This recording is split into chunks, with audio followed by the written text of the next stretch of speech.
Buenos días a todos mis hermanos nuevamente. Estamos muy contentos por la visita hoy de nuestro hermano Juan Manuel y vamos a ver si recuerdo, Berenice, sean bienvenidos nuevamente en medio nuestro. Bienvenida la hermana Berenice. Ni la última vez. Ajá, ahí está pues. Y si no, la vamos a amarrar aquí con una soga para que no se nos vaya. Hemos estado estudiando uno de los libros más preciosos de toda la Biblia y es la carta, llamada carta, sabemos que no es una carta, se trata de la carta a los hebreos, ¿ok?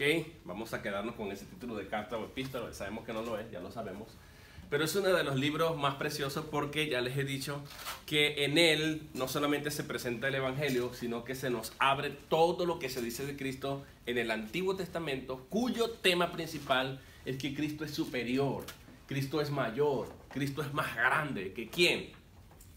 Yo creo que podemos responder sin titubear. Que los ángeles, que Moisés, que el sacerdocio levítico y arónico, los profetas, es a la semejanza, Melquisedec fue a la semejanza de Cristo. ¿Qué más? A ver qué nos falta. Que la ley. Que la ley misma, que el tabernáculo, que el templo. ¿Por qué? Porque Él es el apuntado por Dios. Si Cristo no es superior y Cristo no es el apuntado por Dios, no vamos a poder saber qué hacer con el Antiguo Testamento. Precisamente está escrita a una generación llamada los hebreos, a una civilización, los hebreos, que se jactaban de que los ángeles, especialmente los fariseos que creían en la trascendencia, tenemos los ángeles, los saduceos que decían, no, nosotros no creemos en los ángeles, tenemos a Moisés. Bueno, Cristo es mayor que Moisés porque Moisés fue fiel sobre la casa de Dios, pero la casa de Dios no era de él, le pertenecía a Dios, él era un siervo solamente. En cambio, Cristo es el hijo de la casa, es el hijo sobre la casa, es decir, que es el dueño de la casa. Bueno, ya ustedes habrán visto todo lo que el autor ha dicho al respecto. Y si no, bueno, vayan allá a mi canal y vean todas las clases anteriores, ¿ok? Pero bueno, es más o menos para que tengamos en perspectiva que Cristo es superior. Ese es el tema principal. Y bajo esa premisa el autor nos va a decir, pongan los ojos en Jesús, porque miren todo lo que Él es. Miren todo lo que Él es. De hecho, hay títulos mayores, les decía la semana pasada, y títulos menores de Cristo. Mayores como que Él es el Hijo de Dios, es mayor a los ángeles. Y menores como que Él es siervo, Él es sacerdote, Él es apóstol, Él es profeta, Él es todo eso. En toda la carta es mediador de un nuevo pacto, etc. Ok, vamos a comenzar hoy en el capítulo 12. Vimos ya desde el 1 al 10, vimos la semana pasada, y este es el resumen, la introducción. Karina me dijo, no hagas muchas largas introducciones, ok, vamos a tratar de resumirlo lo más pronto posible. En este capítulo 12, que ya leímos, ustedes pueden revisitar o leer de nuevo. Lo primero que encontramos es que el autor nos va a decir, despójense de todo peso. Es decir, que el cristiano puede cargarse, el cristiano puede estar cargado eventualmente de cosas que nos van pesando y que van afectando algo en nuestras vidas. Y el autor nos va a decir qué es lo que afecta ese peso. Imagínate si yo estoy cargado de peso, ¿cómo me puedo haber afectado? Ahorita estoy cargado de peso, llegué metiendo 32 aquí de pantalón y ahora tengo 40. Estoy cargado de peso, ¿verdad? Ya no puedo rendir de la misma manera como rendía cuando yo metía 32, que yo corría, yo saltaba, yo brincaba, yo hacía aquello y lo otro. Ahora voy a tratar, oh no. O sea, hay algo que me está impidiendo, ¿verdad? Tengo ahora que, ahorita que estoy en Charlotte y mi esposa está acá y no me está haciendo la comida, entonces trato de comerme una comida y he bajado como 1 libra ya, gloria a Dios. ¿Ah? Pero el punto es que el autor nos exhorta y nos dice, despójense de todo peso. Y no se está refiriendo al peso de que ahora no voy a comer, porque entonces Alexandria se ganó el cielo ya, ¿verdad, Alexandria? Y Wiscari también. ¿Ah? Y la hermana Berenice también, ¿verdad? Despojémonos de todo peso. Obviamente que no se está refiriendo a nuestro cuerpo, sino que se está refiriendo a otro tipo de peso espiritual que afectan la vida espiritual del cristiano. Y también nos manda a despojarnos no solamente de todo peso, pero sí es bueno también meterse a dieta, obviamente. Despojémonos de el pecado. ¿Qué hace el pecado? Nos asedia. Asediar significa rodear. Nos rodean porque el autor ve el pecado aquí como que si fuese una persona, como que si fuese un individuo. Porque el pecado en sí no puede rodearnos, ¿verdad que no? Él tiene la idea de las costumbres pasadas dentro del judaísmo, de cuando alguien decía, me voy a escapar. Bueno, entonces estaba un montón de soldados alrededor, viendo, vigilando donde tú estabas, como una fortaleza para que tú no escaparas ni te huyeras. ¿Por qué Él está diciendo que nos despojemos de todo peso y de todo pecado? Nos está diciendo esto para que podamos correr. Es la segunda cosa que Él dice. Y corramos. O sea, si yo estoy rodeado del pecado, el pecado va a ser como ese soldado que nos va a impedir correr. Y si estoy pesado, obviamente que ¿quién puede correr con un peso encima? ¿Quién puede correr si el pecado me está rodeando ahí? Por eso Él me dice, despójense. Despójense de esas cosas. Es decir, algo que yo puedo quitar. Y les dije la semana pasada que cuando la Biblia dice despojaos, despójense del pecado, lo dice porque podemos hacerlo. Porque la voz es media.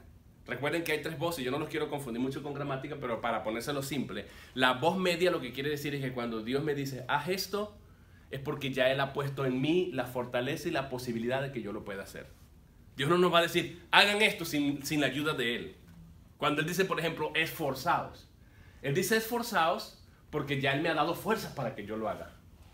Eso es lo que es la voz media. Es decir, que Dios no dice, despójate tú mismo por tus pecados. No, yo no me puedo despojar de mis pecados por mí mismo.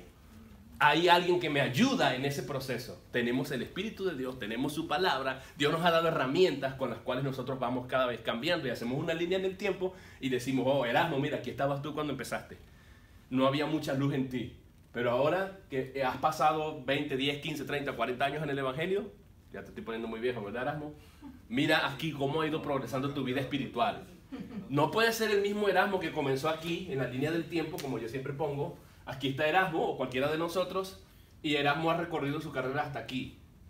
¿Será que el Erasmo de aquí es el mismo Erasmo de aquí? Espiritualmente hablando, tiene que haber un progreso ascendente en la vida de Erasmo. Esto sería una evidencia de que verdaderamente es un cristiano. Pero hay gente que llega a la iglesia y está en esta condición y lejos de venir a un estado ascendente va en un estado descendente. Eso sería una evidencia contraria. O sea, no puede ser que soy cristiano, voy peor. En su postrer estado, como dice 2 de Pedro 2, viene a ser peor. No puede ser porque el cristiano va progresando, como dice la Biblia creo que un salmo, proverbio. El camino del justo, somos justificados por Cristo, es como la luz de la aurora, que va en aumento. Va de aumento en aumento, va en aumento hasta que el día es perfecto. Hay cada vez más luz. Es decir, cuando amanece totalmente claro. No, todavía hay oscuridad. Y así es el justo. El justo amanece en Cristo. Cristo lo justifica, Cristo lo redime, Cristo lo perdona. Y entonces a partir de ahí, en la línea del tiempo, la luz va aclarando hasta que el día es perfecto. Es decir, las 12 del mediodía. Las 12 del mediodía cuando el sol está en todo su cenit. Ahí entonces resplandecemos. ¿Eso va a ocurrir cuándo? No en nuestro transitar, sino aquí, cuando Cristo regrese. Aquí es donde vamos a completar la luz del día. Pero vamos en progreso. Cuando Erasmo llegue aquí, ya debe estar como por aquí. Y cuando llegue aquí, estará como el sol arriba. Bueno, ya estará aquí arriba, ¿no? Juan, aquí ya, porque Cristo ha venido y lo ha ayudado.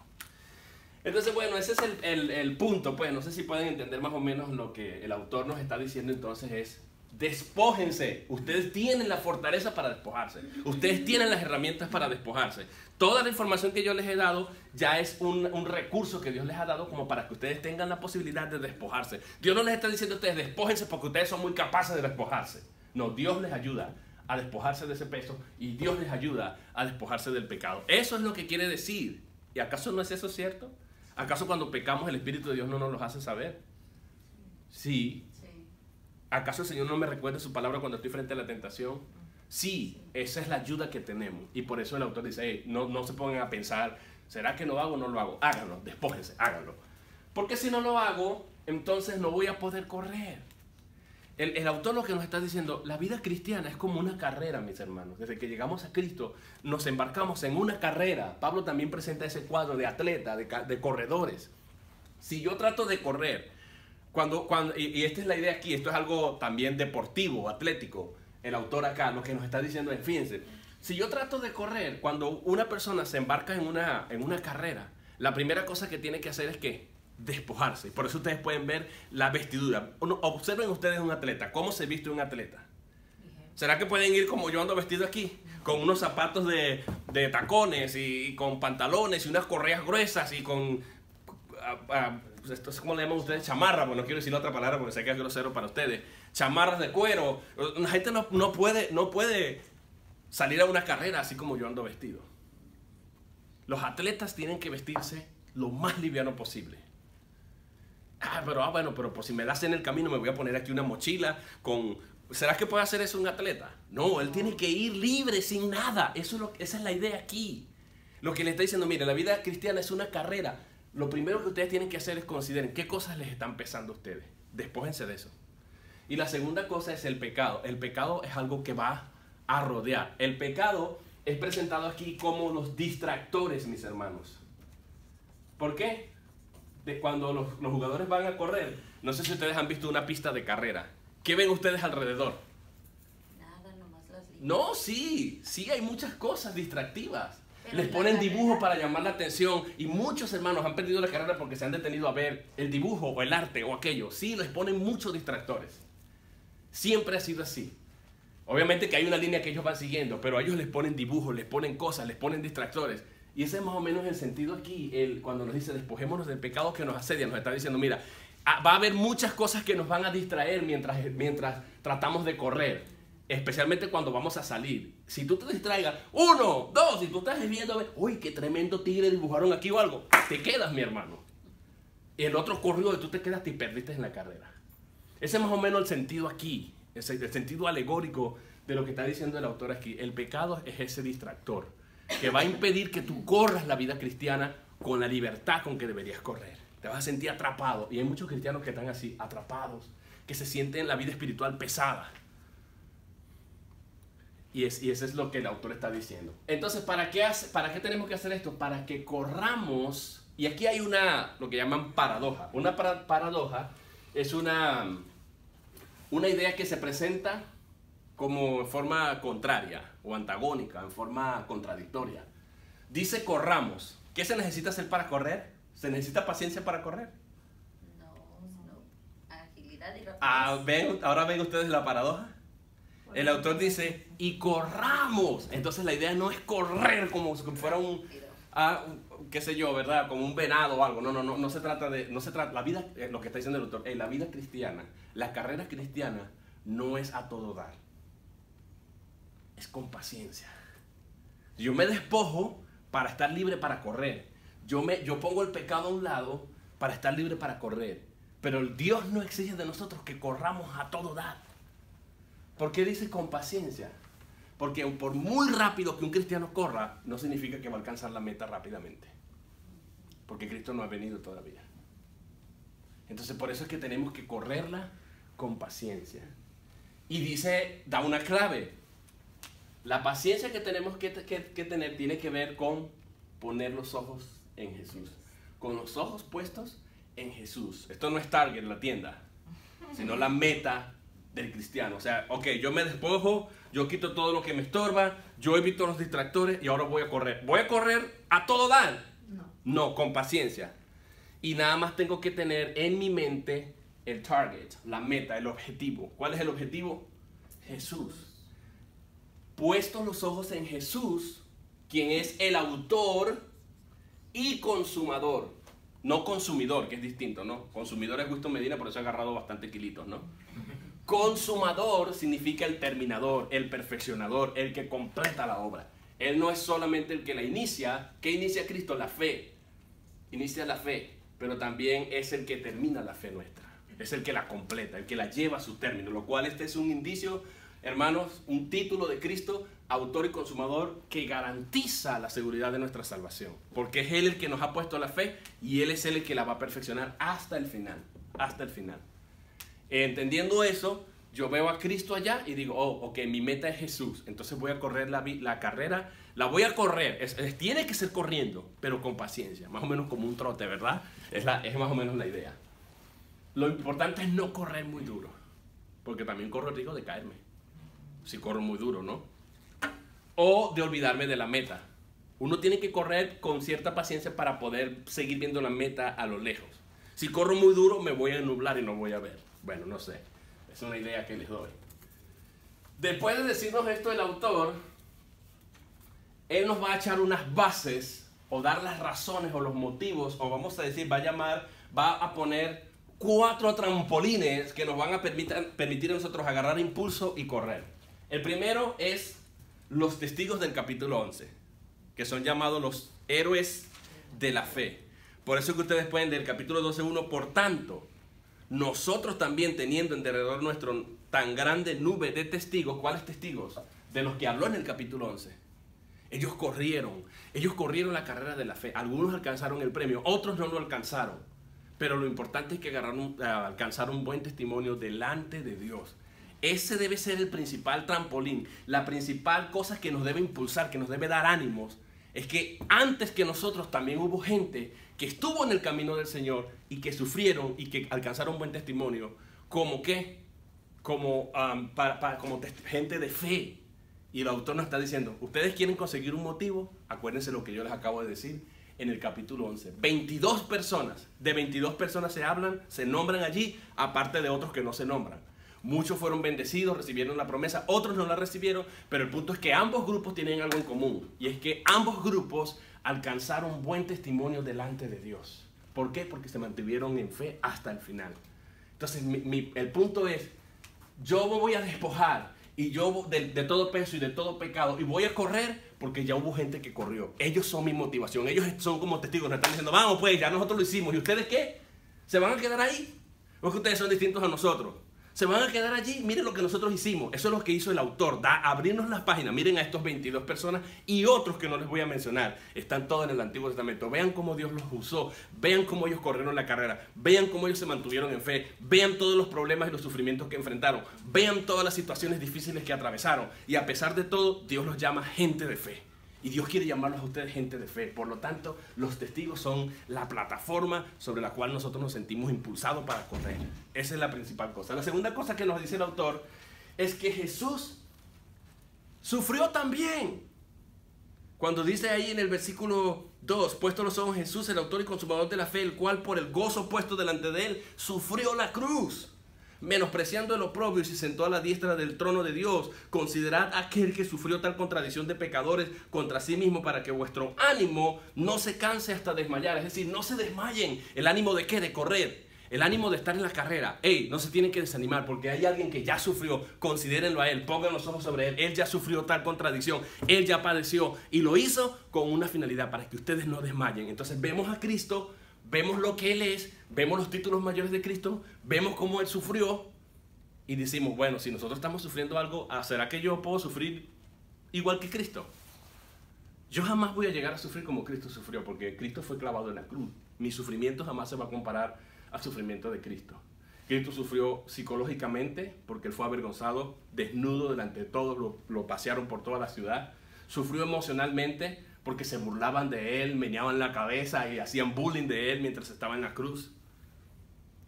Sufrió físicamente porque sentía el dolor de los clavos y las espinas que le traspasaron su cuerpo, la lanza, y aparte de eso, lo escupieron, y cuando tuvo sed le dieron, y pidió agua, le dieron vinagre en vez de agua.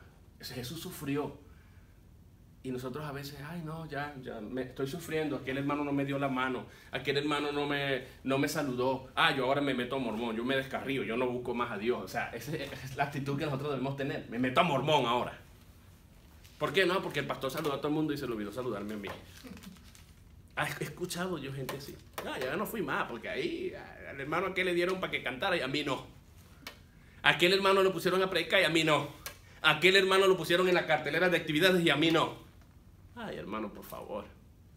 Ni siquiera ha sufrido hasta la sangre. Canta en su casa, canta en el baño, predica en la calle, tanto campo que hay abierto, la mies es mucha, los obreros son pocos, ve a predicar. Pero hay gente que hasta se disiente por esas cosas, mis hermanos, que son tontas. Y por eso el autor nos va a decir, no, corran. Vean a Cristo. La tercera plataforma es el amor paterno del Padre o de Dios. Valga la redundancia, el amor paterno de Dios. ¿Cómo manifiesta Dios su amor paterno? A través de la disciplina que nos impone. ¿Cuál es la disciplina que nos impone? A que obedezcamos. Por eso Él ha codificado su palabra con prescripciones, con mandamientos, ¿con qué? Con exhortaciones. ¿Y cómo cuesta obedecer? ¿Verdad que sí? Como siempre digo yo, la obediencia duele. Obedecer duele. Obedecer cuesta.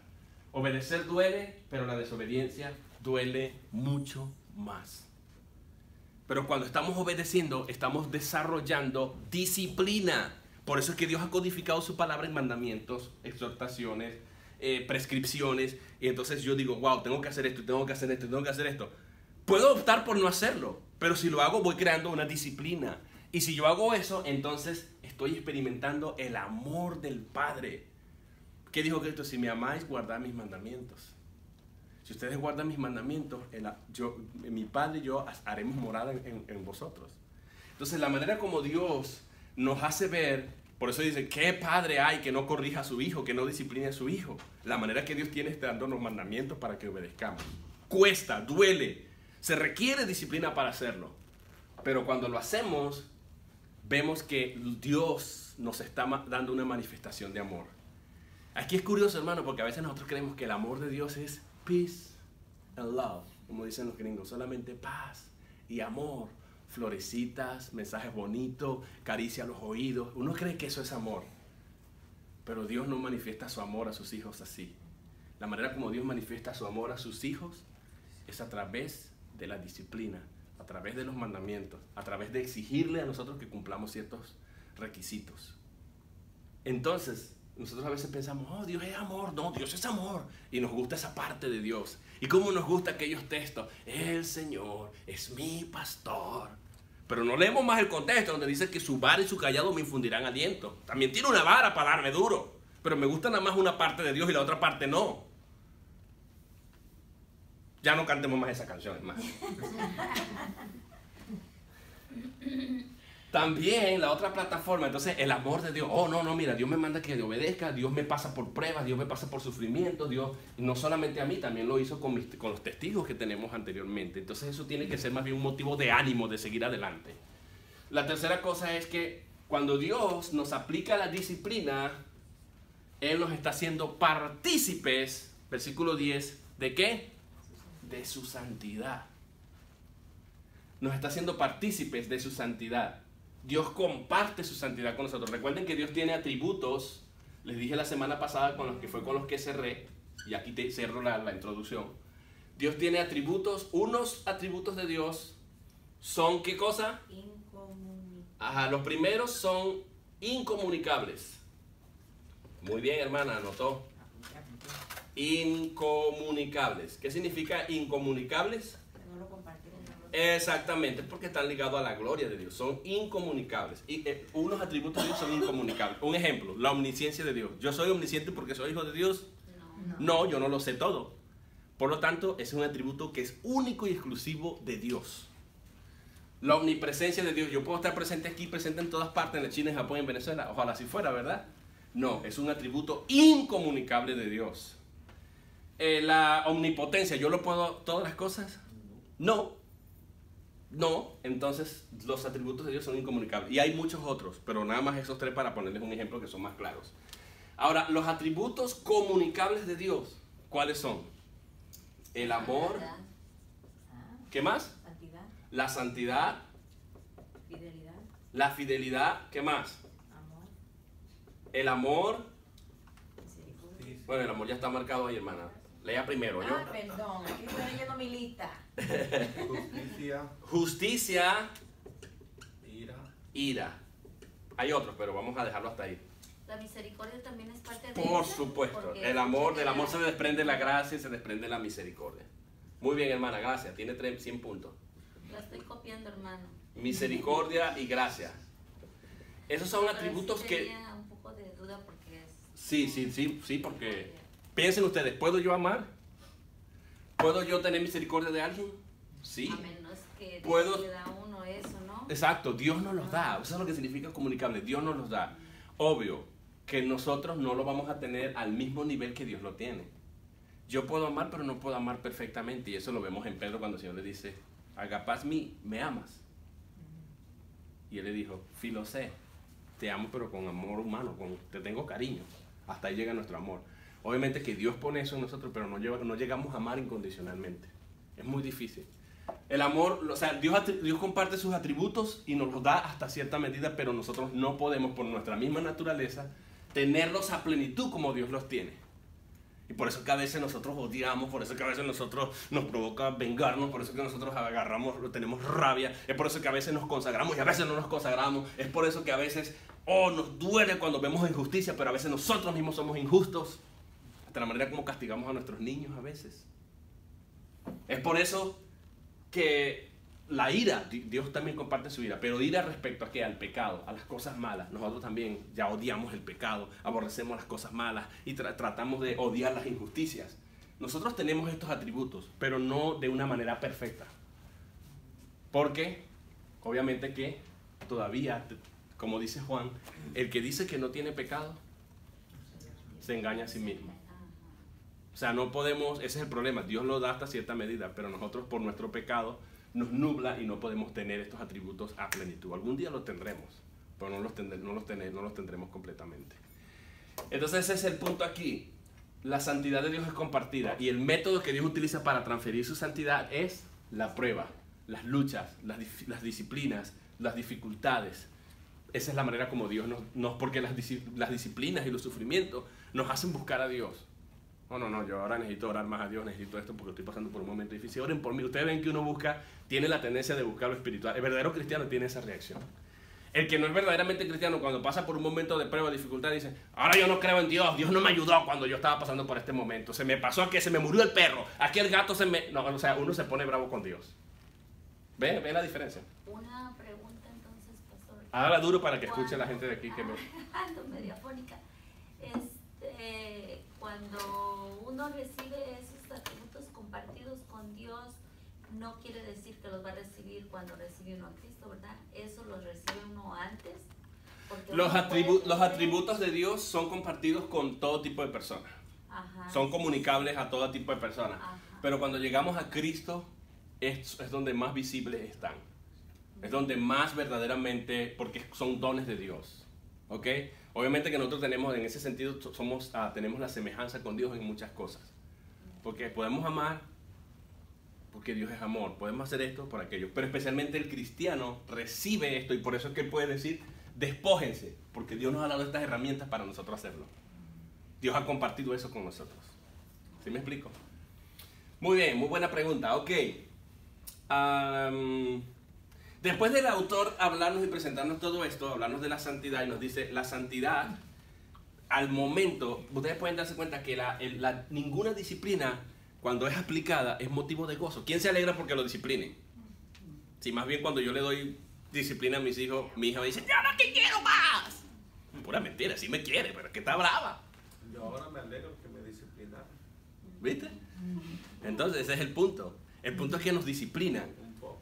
Sí, cuando nos disciplina no es motivo de gozo, pero dice que esa disciplina tiene un fruto. El fruto en el tiempo de justicia. Y uno puede decir, oh, menos mal, gracias. Yo digo lo mismo. Gracias a mi mamá yo no soy un delincuente.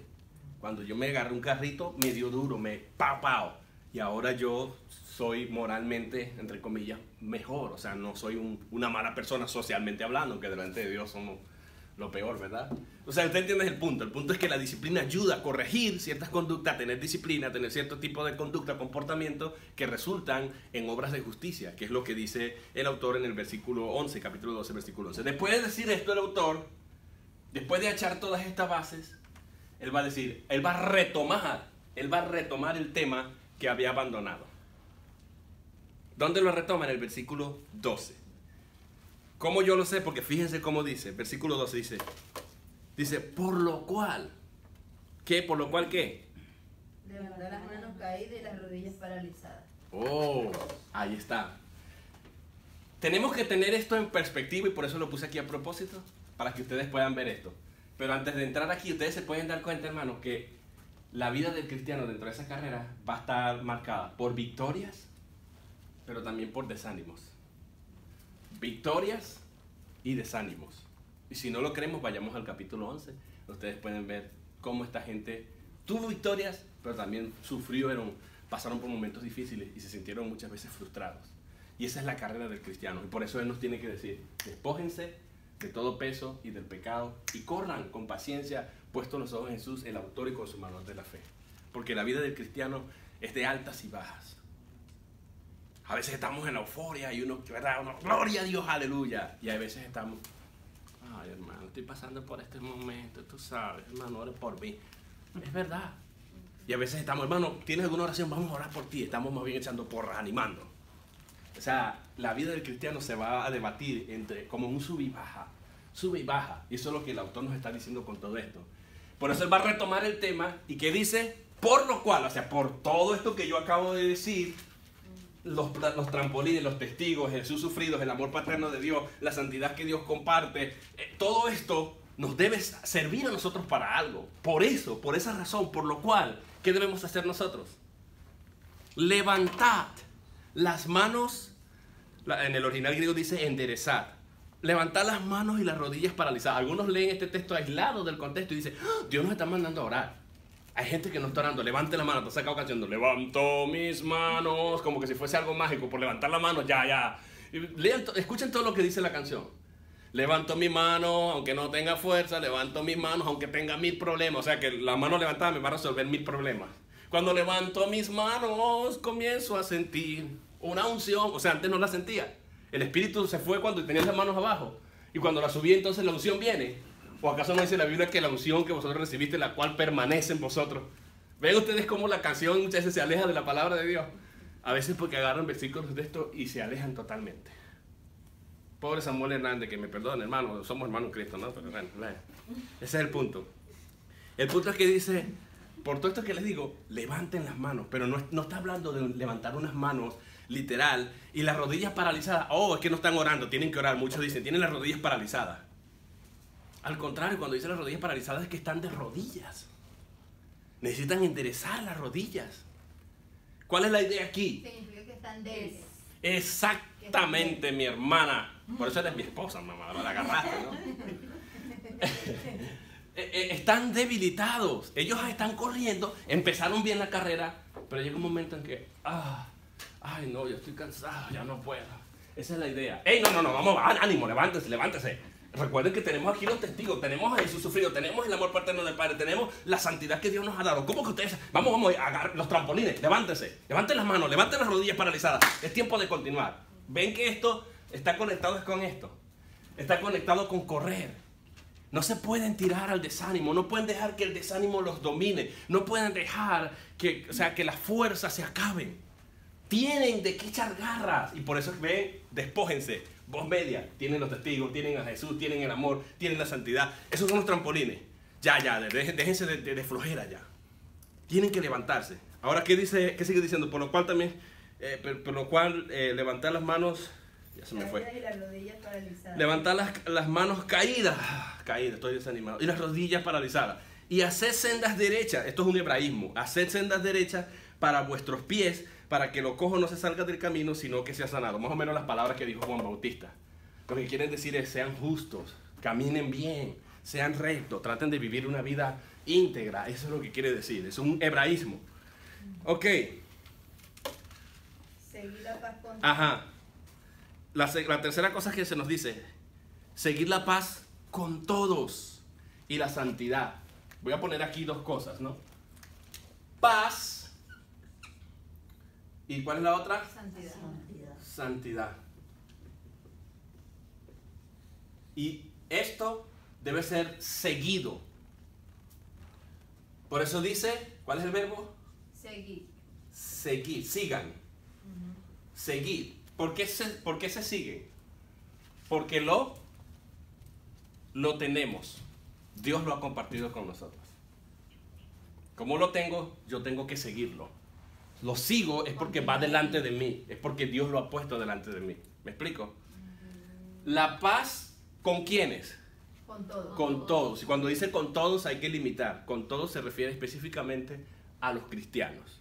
Obviamente que también tenemos que tener paz con todos los de afuera, pero en este contexto se refiere a estar en paz los unos a los otros, ¿ok? Pero también tenemos que estar en santidad con ellos también. O sea, la santidad que Dios comparte con nosotros no nos las da para que esté ahí inactiva. Eso es lo que quiere decir el autor. Si Dios nos ha dado su paz, porque eso es otro atributo que Dios comparte, su paz, su santidad, ¿cómo es que la tenemos y no la vamos a usar? Lo que nos está diciendo, usen lo que Dios les ha dado. Dios los ha hecho ya partícipes por medio de la disciplina de estas dos cosas. La paz, por eso es que ustedes van, si ustedes van por ejemplo al versículo 11, van al versículo 11, dice, es verdad que ninguna disciplina al presente parece ser causa de gozo, sino de tristeza, pero después da fruto apacible. La palabra apacible viene de aquí, de paz. O sea, después que ustedes atraviesen la disciplina, ustedes van a sentir una paz tranquila. Esa paz no nos las da Dios, no nos las comparte Dios a través de la disciplina que nos impone, para que esté ahí nosotros en forma inactiva. Ahora la tenemos que seguir. Ahora tenemos que seguir en la corriente a esos atributos que Dios comparte con nosotros. Ese es el llamado aquí. Pero algunos agarran ese versículo y dice, seguir la paz con todos y la santidad, sin la cual nadie verá a Dios. Entonces ellos lo que hacen es dibujar la santidad como que si la santidad es cumplir reglas, normas y estatutos. Y lo ven como perfección. Y lo ven, malentienden la santidad como que si fuese algo que nace de nosotros. Pero ya el autor nos dice que es Dios que nos hace participar de esta santidad. No sale de mí la santidad. Yo voy a usar pantalones solamente de vestir en algunas iglesias, camisa manga larga para pasar el púlpito, corbata y saco para mostrar santidad. Y las mujeres no se pueden cortar el cabello, no se pueden cortar la pollina, no se pueden cortar los pelos, no se pueden depilar, no se pueden cortar los pelos de las axilas, no se puede. Todo ese tipo de reglas lo hemos escuchado nosotros en muchas iglesias. Tiene que usar el velo la mujer. Y los mensajes son moralistas. Usted tiene que, dejen esto, dejen de hacer aquello, cuidado con esto. Ese cuidado se lo lleva el diablo, hermano. Mire, si usted no es así como esto, como aquel, usted está perdido. Usted no. Y una amenaza continua. Entonces el cristiano crece con temor. Y dice, porque sin santidad nadie verá al Señor, le dice. ¿Qué? La santidad de la que estoy hablando es que la mujer no se puede pintar el cabello, la mujer no se puede echar maquillaje, la mujer no se puede. Esa es la santidad. Ese es un mal concepto de lo que verdaderamente es la santidad. Porque se está desconectando el versículo de lo que dijo el autor respecto a la disciplina. La disciplina Dios nos las impone y a través de la disciplina Dios está comunicando su santidad a nosotros. Y cuando está en nosotros, produce en nosotros frutos apacibles y Dios nos dice, ok, no se queden con eso de forma inactiva, ahora utilícenlo, utilicen eso. ¿Ok? ¿En cómo vamos a utilizar la paz y la santidad? En nuestras relaciones interpersonales, con nuestros hermanos en Cristo. Por eso él dice, sigan la paz, ¿con quién? Con todos. ¿Y la santidad? ¿Con quién? Aunque no dice con todos, obviamente que el conector y indica que ambas cosas se tienen que seguir con todos. O sea, si Dios nos da la paz y Dios nos da la santidad, ¿para qué nos las da? Para que se vea reflejado en nuestro trato con nuestros hermanos. Aquí la palabra santidad significa pureza. Significa una relación pura entre nuestros hermanos. Sin la cual, es mentira, mi hermano, que hay... ¿Cómo es que dice? Sin la cual nadie verá al Señor. No podemos ver al Señor si verdaderamente lo que Dios nos da no lo ponemos en práctica. Sencillamente estamos evidenciando que no hemos recibido de Dios ningún tipo de cosa. Por eso es que el autor dice, si se nos deja sin disciplina no somos hijos. Verdaderamente no somos hijos, sino bastardos. Entonces un bastardo no puede tener disciplina. Si no tiene disciplina no puede tener santidad. Y si no tiene santidad, ¿cómo la puede seguir? Pero un hijo de Dios que pasa por la disciplina tiene ambas cosas, paz y santidad. Y Dios la da como un recurso para que la utilicemos en nuestras relaciones personales con nuestros hermanos. La evidencia, esto no es la causa de nuestra salvación, sino el efecto de algo que ya Dios ha empezado a través de la disciplina. ¿Ustedes se dan cuenta de lo que dice el autor? ¿Cómo Dios nos hace, vuelvo a preguntar, cómo Dios nos hace partícipe de su santidad? Por medio de la disciplina. Por medio de la disciplina. ¿Qué evidencia revela la disciplina de Dios? ¿De que soy hijo de Dios o de que soy bastardo? De que soy hijo de Dios.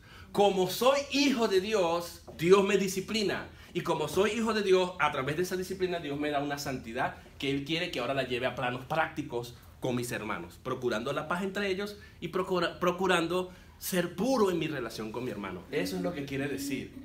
Si obviamente no puedo seguir yo la paz y la santidad, ¿cómo puedo ver a Dios? Sencillamente estoy evidenciando que nunca fui disciplinado por Dios y que sencillamente no soy un verdadero hijo de Dios, sino un bastardo. Por lo tanto, no puedo seguir la paz. Y cuando dice seguir, obviamente la idea está conectada con el despojados aquí. La puedo seguir, ¿por qué? Porque Dios me ayuda, ya Dios ha hecho algo por mí. Esto no es la causa de que yo vea a Dios, para yo ver a Dios. La causa por la que yo voy a ver a Dios es porque Dios me ha disciplinado, es porque soy hijo de Dios. Y como soy hijo de Dios, espera de mí que yo actúe e imite a Dios en estos atributos. Ustedes pueden ver la diferencia. Si yo hago esto, sencillamente la base, que es el atributo compartido de Dios a través de la disciplina, verdaderamente no está afectado. Verdaderamente puedo hacer lo que Dios me está haciendo como evidencia. Puedo dar ese fruto de hijo de Dios en mis relaciones con mis hermanos en Cristo. Ese es el punto aquí. Por eso es que tenemos que no arrancar el versículo de su contexto y entenderlo a la luz de todo lo que se viene diciendo. Es la mala costumbre que tienen los pastores para manipular. Seguir la paz y la santidad sin la cual nadie verá al Señor. Cuidado, si usted no es santo, ¿qué es santo para ti? No, que la mujer no se puede cortar el pelo. ¿Qué es santo para ti? Que el hombre tiene que usar pantalones, no blue jeans, porque esos son del mundo. No jugar deporte, no hacer aquello, no afeitarse los sobacos, las axilas. Bueno, ya me fui para pero yo conozco gente que en medio de un culto, imagínense, hermano, a la luz, a la gloria a Dios, por allá en el estado cogido en Venezuela, en un campo, no pueden usar desodorante porque eso es del mundo, eso es del diablo. Los amiches. Entonces imagínate, ahí uno siente la unción, pero no el Espíritu Santo. Vamos con la santidad. Ay, Dios mío, ya me puse bravo, ¿no? Por lo tanto, si no usan desodorante y no usan nada, no deberían comer tampoco. No deberían usar crema dental. Tampoco me pondría yo bajo un hermano eso para que ore por mí. No, señor, pues algo que podría no. Pero bueno, ya nos estamos desviando del tema, ¿verdad? Cero saludo, ¿verdad? Sin abrazo, saludo pero sin abrazo. Pero si usted está en lo mismo, ¿para qué, verdad? Ok, seguir la paz con todos y la santidad sin la cual nadie verá al Señor. Y ahí dice, no, está diciendo claramente que nadie verá al Señor sin la paz y la santidad. Sí, pero la santidad es producida por Dios. No nace de mí la santidad. Ay, yo tengo que ser santo. Sin santidad nadie verá al Señor. ¿Cómo es ser santo? Haciendo esto y aquello. No, hermano, está equivocado. La santidad no nace de ti, la santidad viene de Dios. A mí me gustó una canción en inglés. No sé si creo que también está en español. Dice que la santidad, que dice, Lord, I need you. Te necesito. Dice, la santidad, holiness is Christ living in me. Es Cristo viviendo en mí. Eso es lo que es la santidad. Cristo viviendo en mí, la manera como Dios ha compartido su santidad. Eso es un concepto muy verdadero. La santidad es Cristo viviendo en mí, por lo tanto estoy habilitado para. Si Cristo no está viviendo en mí, ¿cómo puedo ser salvo? Ese es el punto, pues. Sigamos entonces. Sin la cual nadie verá al Señor. Mirad bien, dice, no sea que alguno, este es otro versículo en mi debate del 31 de agosto con Víctor Manuel Banda, me sacó este versículo, no creo que fue él, pero fue alguien de la audiencia que hizo esta pregunta. Dice, mirad bien, no sea que alguno deje de alcanzar la gracia de Dios. O sea, que es posible que eventualmente un hermano deje de alcanzar la gracia de Dios y se pierda. Así concluyen, ¿verdad? Pero aquí cuando dice que no sea que alguno deje de alcanzar la gracia de Dios, por cierto, la palabra dejar de alcanzar no es la palabra original griega, sino más bien significa ser pobre, quedarse corto, tiene mucho significado, es ser inferior, padecer necesidad. El autor, si lo dejamos hasta ahí, pareciera decir que verdaderamente nosotros podemos dejar de alcanzar la gracia. Pero aquí no está hablando de la gracia salvadora, mi hermano. La gracia también es algo que se practica como atributo de Dios.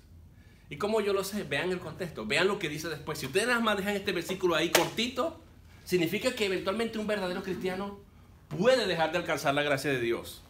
Puede dejar de recibir la gracia de Dios. Y si la deja de recibir por no seguir la paz y la santidad, como algunos lo interpretan, se perdió eternamente. Pero vean el contexto para que ustedes puedan darse cuenta que la gracia se tiene que definir a la luz de lo que sigue. Vean lo que dice. Versículo 13 es, ¿verdad? 15. Mirad bien, no sea que alguno deje de alcanzar la gracia de Dios. Y explica, el punto y coma es una nota, es una clave que lo que viene está ligado a esto. ¿Qué quiero decir yo? La punto y coma indica eso. ¿Qué es lo que quiero decir? Y significa, es decir, el punto y coma es más o menos como es decir, o sea, aclaro, explico. Ahora va a explicar qué es lo que él quiso decir. Dice, que brotando alguna raíz de amargura os estorbe y por ella muchos sean contaminados. ¿Cómo se deja de alcanzar la gracia entonces? La gracia de Dios. Amargura. Exactamente. Teniendo raíz de amargura. ¿Eso tiene que ver con Dios o con mi relación con mis hermanos? Con mi relación con mis hermanos. Entonces cuando dice sigan la paz, también está ligado a eso. Por eso la santidad de la que él habla y de la paz que él habla tiene que ver con tener una relación pura con mis hermanos en Cristo. Si yo no tengo una relación pura con mis hermanos y yo tengo rencor y ando chismeando y ando metiendo cizaña y aquello y eso y me digo que soy cristiano, ¿cómo es que yo he recibido la gracia de Dios? ¿Cómo es que yo he sido disciplinado en Dios? ¿Cómo es que yo tengo frutos pacíficos de paz? ¿Cómo es que los atributos de Dios realmente han sido puestos en mí. El autor está planteando la idea de que él tiene dudas de que aquellos que anden sembrando cizaña y aquello y lo otro, verdaderamente sean cristianos. Pero si somos cristianos verdaderos, la gracia la tenemos nosotros para aplicarla. ¿Cómo? No teniendo raíz de amargura. Es verdad que hay algunos hermanos que nos caen más gordos que otros. Y si tienen unos kilitos de más, ¿verdad? Pero tenemos que aprender a aplicar la gracia de Dios. Entonces el contexto aquí es relacional entre hermanos. No es relacional entre Dios y nosotros. No es que Dios va a dejar de alcanzar la gracia. No, el punto es que nosotros, la gracia que Dios nos ha dado tiene que funcionar como una sombrilla que arrope y cubra a mis hermanos. ¿Ustedes pueden ver lo que está diciendo? No dejen que la gracia, que ustedes dejen de alcanzar la gracia de Dios. Lo que quiere decir es que no dejen que sus hermanos en Cristo sean atrapados también con esa gracia que ustedes recibiste. Ustedes no se acuerdan de un pasaje de la Biblia que dice, date gracia lo que por gracia recibiste. Eso tiene que ver con este pasaje aquí. Aquí no está hablando de que Dios eventualmente va a dejar que yo no tenga gracia. Y como no tengo gracia me voy a condenar. No, aquí está hablando es de no tener raíz de amargura. Porque si hay raíz de amargura, tampoco, aún si hay raíz de amargura, mis hermanos, no estoy aplicando la gracia, aún por eso no me voy a perder. Lo que va a ocurrir es que nos vamos a contaminar. Ustedes no ven que el contexto... Por eso es que dice, el texto dice, y por ella muchos sean contaminados. Muchos sean contaminados. Estos son los tipos de pecado del que nos están diciendo que nos despojemos aquí. Estas son las cosas que van pesando. Las raíces de amargura, todas estas cosas que se mencionan aquí, es de eso específicamente de lo que está hablando. El tema aquí es la paz y la santidad. El tema aquí es algo relacional. ¿Cómo podemos nosotros aplicar lo que sabemos en nuestras relaciones con nuestros hermanos? Porque, hermano, en pocas palabras, yo no puedo correr solo. El verdadero recurso que Dios nos ha dado es la iglesia. Corro con mis hermanos. Corro con ellos. Ustedes pueden ver cómo el apóstol Pablo, el quien haya escrito esto, él está tratando de decirnos, despojémonos, corramos, hagamos todo esto, tenemos aquello, tenemos esto, pero ahora nos está resolviendo un problema de relaciones. Seguir la paz. Y él pone las dos cosas porque él quiere un equilibrio, lo pongamos en una balanza. Hay iglesias que solamente buscan la paz. Bueno, yo creo y pienso esto, pero aquel hermano piensa algo distinto, pero a mí lo que me importa es la relación. Y solamente buscan la paz, aunque aquella iglesia eventualmente esté mal, no esté dentro de la santidad de Dios, conforme a lo que Dios dice que es la santidad. Entonces ellos solamente se van por la paz. Hay otros que solamente buscan la santidad. No, nosotros estamos mejor que aquella iglesia, porque aquella iglesia cree esto, hace aquello, hace lo otro, y no buscamos la paz. Ambas cosas se tienen que abrazar. Como denominación o como cristianos tenemos que crear puentes que enlacen con nuestros hermanos o que piensen distinto a nosotros. Y que definamos la santidad con bases en la Biblia y no con base a normas de hombres, a reglas y estatutos de hombres. Ambas cosas se tienen que abrazar. Y esto tiene que ver con la relación interpersonal, de unir fuerza, porque en la unión está la fuerza. Eso es lo que está diciendo el autor aquí en pocas palabras. Porque no es lo mismo que yo trate de vivir mi vida cristiana, sino que dice el autor, como dice en el capítulo 10, 13, no dejen de congregarse como algunos tienen por costumbre. Dice, y en el contexto dice, para que se estimulen a las buenas obras y al amor. No es lo mismo que yo trate de ser cristiano solo, a que yo sea cristiano juntamente con un grupo, con una familia, con una congregación, con alguien que me esté infundiendo ánimo. Ese es el punto aquí. El punto aquí es relacional, de relaciones interpersonales con los hermanos. ¿Estamos claros hasta ahora? Yes.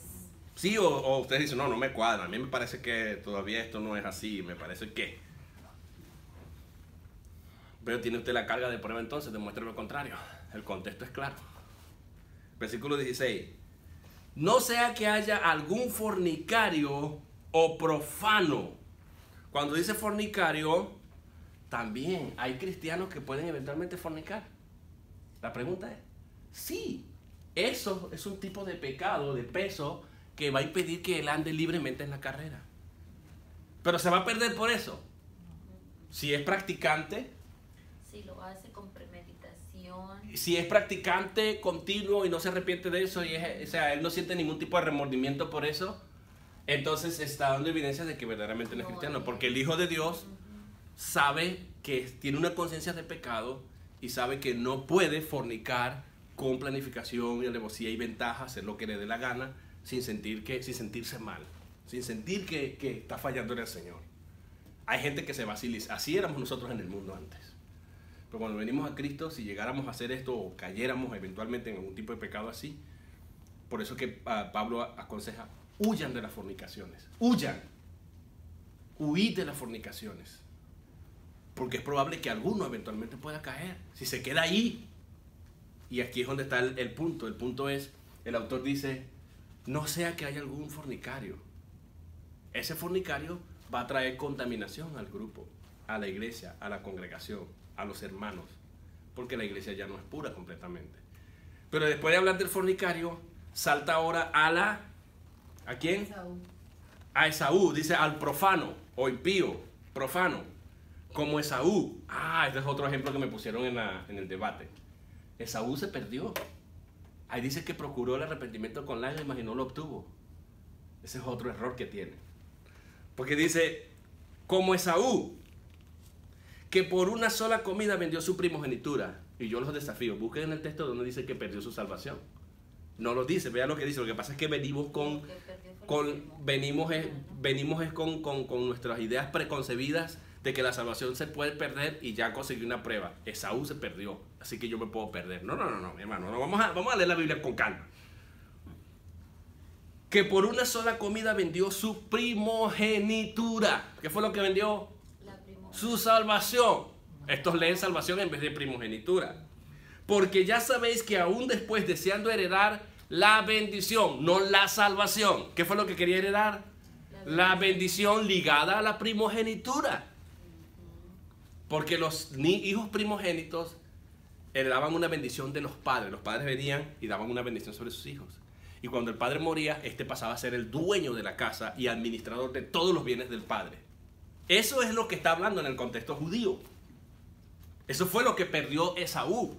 No está hablando de perder la salvación con Dios. Por eso es que me pongo enojado yo, porque a veces agarran unas cosas y yo digo, pero ¿dónde dice el texto esto? ¿Dónde lo leíste? ¿O será que tu Biblia dice distinto? Yo, sinceramente, mis hermanos, la Biblia favorita mía no es Reina Valera. Pero yo uso Reina Valera porque la mayoría de los hispanos usan Reina Valera. Pero hay muchas malas traducciones aquí. Y yo les recomiendo a todos, cómprense la Biblia Nueva Versión Internacional.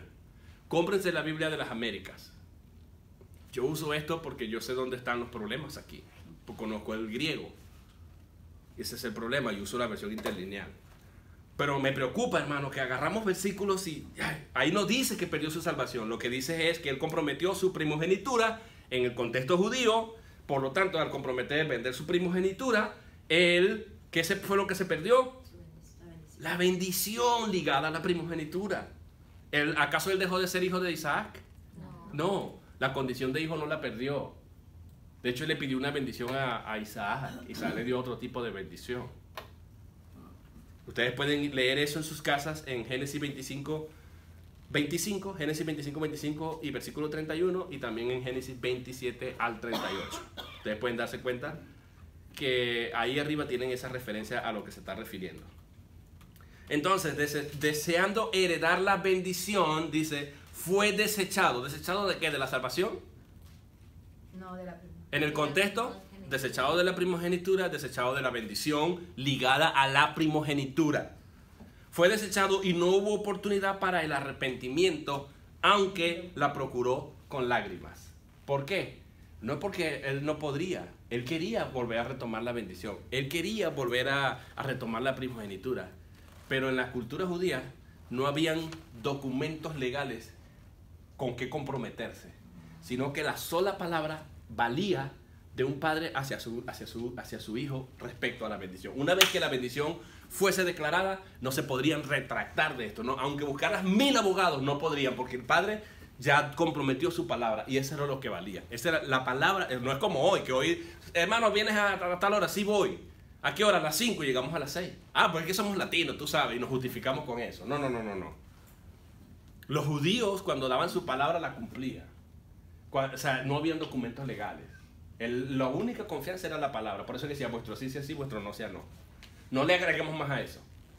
Entonces el punto aquí es que aunque quiso, lo que él buscó con lágrimas, No fue la salvación, mi hermano. Lo que él buscó fue tratar de volver a recobrar la bendición de su padre. Y fue así, y lo podemos ver en el contexto. Fue a su padre y le dijo, papá, bendíceme a mí también. Bueno, dijo, no, ya no te puedo bendecir. La única bendición que te puedo dar es que tú seas esclavo de tu hijo. De mi otro hijo, de tu hermano. No puedo hacer más nada. Y lo bendijo de esa manera. Ya no podía retractarse. Eso es lo que está hablando. Pero la gente agarra esto y ve es la salvación. Porque es lo que ellos quieren hacer que el texto diga. ¿No? Ya me volví a poner bravo. No hubo oportunidad para arrepentimiento, aunque la procuró con lágrimas. Ah, porque ¿qué dice arrepentimiento? Sí, pero arrepentimiento. Uno también se arrepiente de cosas que uno decide, hermano, en la vida.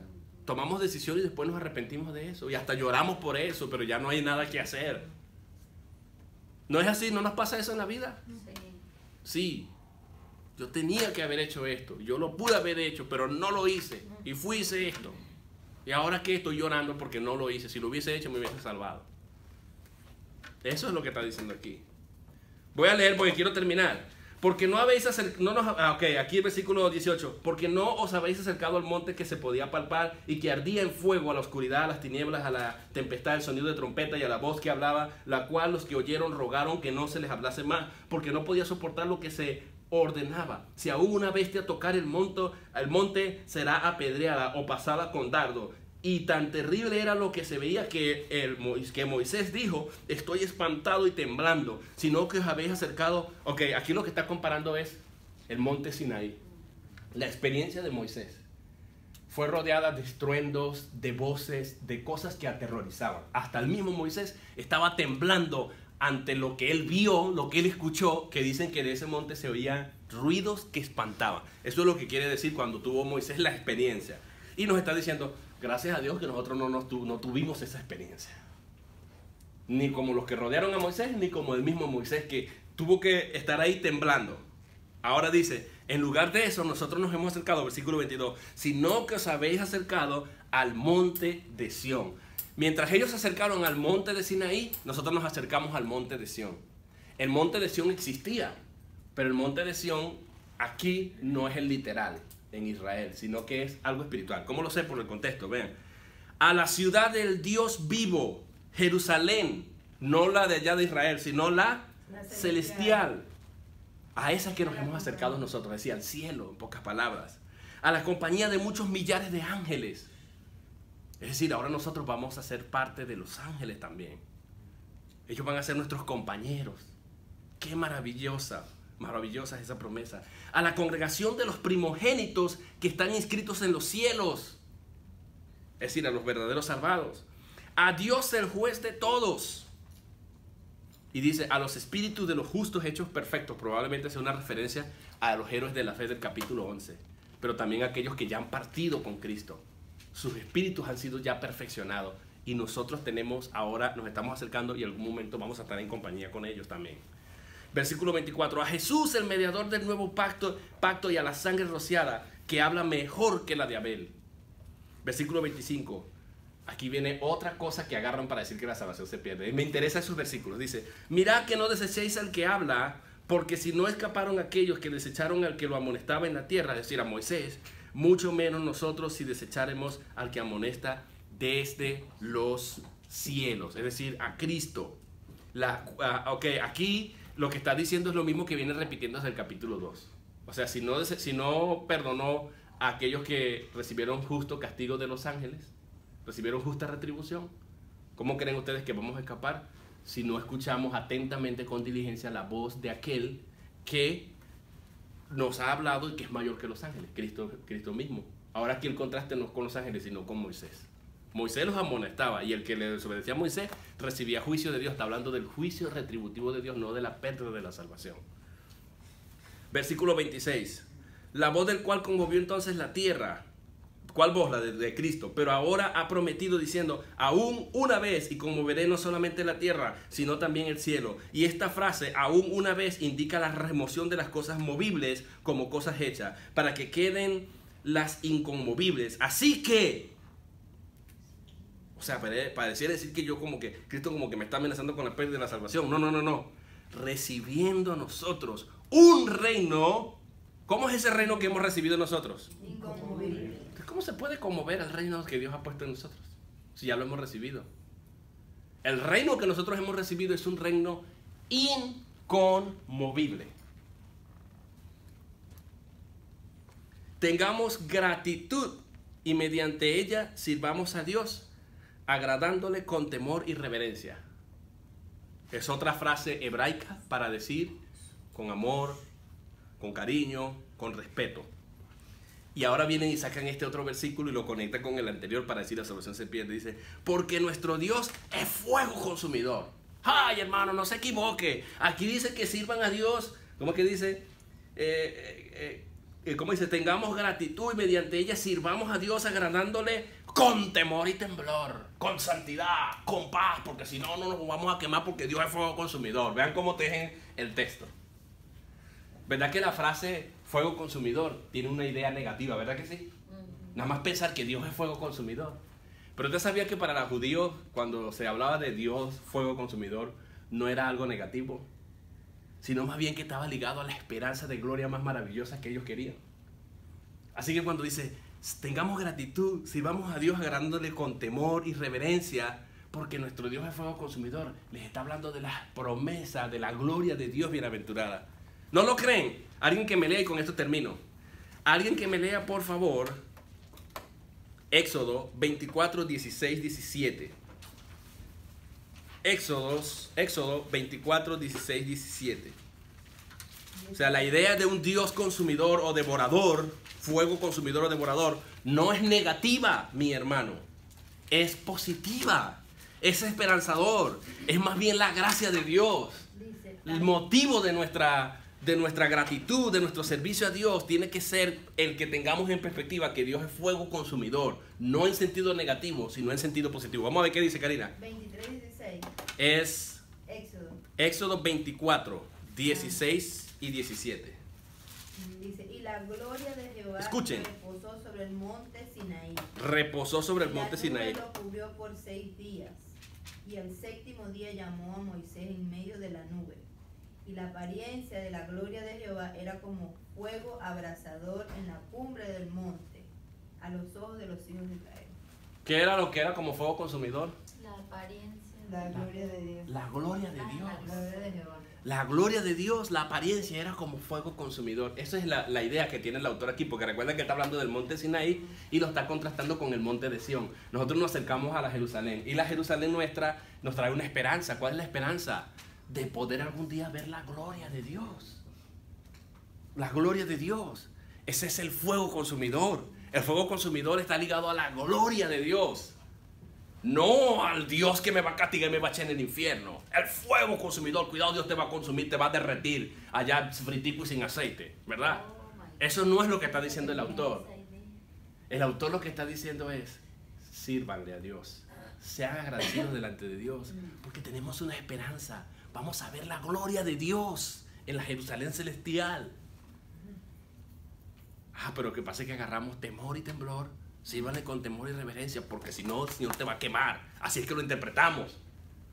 Eso es deshonestidad, porque la Biblia la tenemos que armonizar. Esto está ligado a la gloria que los hijos de Israel vieron. Ellos se regocijaron de ver esa gloria de Dios ante el monte Sinaí, la visita de Dios. Algún día nosotros vamos a recibir la visita de Dios y vamos a ver la gloria de Dios. Y ese es el último trampolín que pone el autor como motivo para que nosotros sigamos luchando, sigamos corriendo, nos despojemos de todo peso, nos despojemos de todo pecado, sigamos viendo a la meta que es Cristo Jesús, autor y consumador de la fe, sigamos luchando por Cristo, sigamos luchando hasta el final. ¿Por qué? Porque al final vamos a ver la gloria de Dios. Y él hace una referencia a Éxodo capítulo 24, 16, 17 para darnos a entender. ¿Recuerdan la alegría de los hijos de Israel cuando vieron la gloria de Dios? Nosotros debemos motivarnos, esto nos debe motivar, que algún día vamos a recibir la gloria de Dios como fuego consumidor. Esa es mi esperanza, mi hermano. Oremos. Señor Dios, damos gracias, porque tú eres bueno y para siempre es tu misericordia. Gracias por esta palabra. Hemos quitado los mitos y las malas interpretaciones que se le dan al texto de tu palabra de Dios. Verdaderamente, Señor, no hemos encontrado ninguna pizca de que la salvación se pueda perder en este capítulo. Más bien, nos está animando a que tengamos una relación interpersonal pura entre los hermanos. Nos está animando a que corramos, pero que no lo hagamos solo, que corramos con los hermanos. Que hay muchos recursos que Dios nos ha dado para ser victoriosos hasta el final. Que no dejemos de ver a Cristo Jesús. el autor y consumador de la fe, y Él va a consumar nuestra fe al final, cuando nos muestre, nos manifieste la gloria de Dios, que está representada aquí como fuego consumidor. Porque ese día, cuando Dios se manifieste en su gloria, todo pecado nuestro, con lo que nosotros estamos luchando, va a ser totalmente consumido. Pero no nosotros vamos a ser purificados y transformados en la misma imagen de Jesús. Gracias, Señor, por esa esperanza maravillosa que nos has dado en este texto, en este capítulo, donde nos has prometido nuevamente que vamos a ver tu gloria, no en el monte de Sinaí, sino en el monte de Sión, en la Jerusalén celestial. En la compañía vamos a estar rodeados de millares de ángeles, rodeados de aquellos que ya han alcanzado la perfección, rodeados nada más y nada menos que de Jesús mismo, quien ha derramado su sangre por nosotros, cuyo testimonio de sangre habla mejor que la sangre de Abel. Y allí, Dios mío, eso es motivo para que nosotros vivamos agradecidos de ti, vivamos humillados delante de ti, vivamos sirviéndote con mucho ánimo, con mucho entusiasmo, con reverencia, con respeto, con amor, con temor. No porque vamos a perder la salvación, sino por la esperanza de algún día ver tu maravillosa gloria como fuego consumidor. Gracias, Señor, en el nombre de Jesús. Amén. Dios les bendiga, mis hermanos. Gracias por acompañarnos.